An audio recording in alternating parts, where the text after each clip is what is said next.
Welcome to the Peugeot 2008, one of many crossover SUVs that are out there, and actually a really strong seller for Peugeot, this model. Based upon the 208, this high-riding, slightly lengthened version of the chassis does offer a good quantity of style with its curved lines and feline-esque front end. And this top specification car with its chrome details does certainly take the shape more upmarket. Now, the car had a few nips and tucks and tweaks for 2015, including some new engines that were offered. But, as you probably already know, a 2016 model has been announced, which is a total refresh for the car, which we will be getting hold of very soon. So see this more as a revision for the 2015 car, and the new car that's coming along that we'll test soon. This is a good haggling point to get a little bit of money off this car at the dealership. The interior of the Peugeot 2008 is a really strong point. There's lots of really high quality materials. It's an interesting thing to look at with pinstripes on the doors, nice leather, neat stitching all the way around. This one's done in some quite neutral tones of brown, which blends with the black quite nicely. And of course you've got those dials that sit above the smaller steering wheel. It's quite a stylistic place. There's lots of illumination and lighting, and this specific car has a great big glass panoramic roof letting in loads of light. Centre stage here we've got Peugeot's latest touchscreen infotainment display, and just below that this car has dual zone climate control also. Moving into the back, there's plenty of head and leg room for occupants, which is great. Only the middle seat being a little bit of a squeeze, but that's sort of par for the course for this marketplace. But if you go further back, you've got quite a generous 360 litre boot. And of course there's cubby holes underneath that as well to boost boot space further. However, if you fold those back seats flat, then you get 1,172 litres of space, which is certainly very handy whenever you need to transport something big and bulky. Now, just before I get started, I want to say that I actually like the Peugeot 2008 as a model. I think that it's quite stylish. I think that altogether it's quite a good overall package. And I drove it when it was new, and this is what I thought. However, this specific car that I have on loan is a good lesson for what specification to go for, because I don't think this one's a particularly good one. It's powered by a 110 brake horsepower, 1.2 litre 3-cylinder petrol engine, which is a great engine. I've driven it in other cars and it's really, really good. But unfortunately it's paired with this automatic transmission, which I can't say I'd recommend. It's not particularly quick.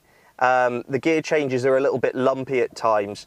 And of course, it being a small capacity petrol engine, when you want to get a move on, you want to hang on and change at last minute so you get all of the power out of the engine right at the top of the rev range. Whereas the gearbox seems to be primarily programmed for economy, which means it changes very early. It means you're not going to go anywhere very quickly.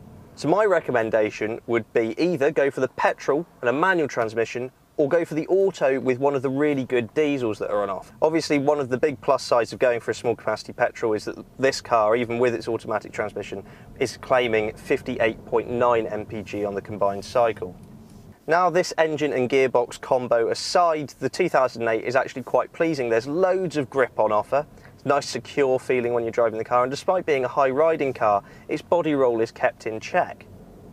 It strikes a really good balance for ride comfort as well, because our British roads are a bit rutted. It actually does quite a good job of soaking up those bumps without being too soggy whenever you encounter some more twisting roads. I really like what Peugeot are doing with these tiny little steering wheels here. It makes the car feel quite agile, quite nimble. Again, it's not a very engaging car to drive overall, but I have to say that the little steering wheel means you get quick response from the steering, and it's quite accurate as well. I mean, you can place the car exactly where you want it. It doesn't feel too vague in that nature. And something that some engine and gearbox combinations have on offer is this grip control system down here. It's a little scroll wheel, and it means that whenever you come across some difficult terrain, nothing too taxing obviously, remember it's a crossover and not a full-on 4x4, it's still just front-wheel drive. So you've got a snow and ice setting, you sort of got sand, gravel, mud, things like that, and obviously you can turn the system off completely. But all in all, I'd say it's pretty good. It gives the car a little bit more capability, and in tandem with these all-weather tyres that you have on offer, It's certainly more capable than a car without the system, that's undeniable, but some of its rivals do get full-on four-wheel drive systems as an option, whereas the 2008 doesn't. But I wouldn't go, being too blunt and saying, oh, well, it's front-wheel drive, it's not very capable, because let's not forget that Peugeot recently won the Dakar Rally overall, beating all of the all-wheel drive cars with a front-wheel drive version of this 2008.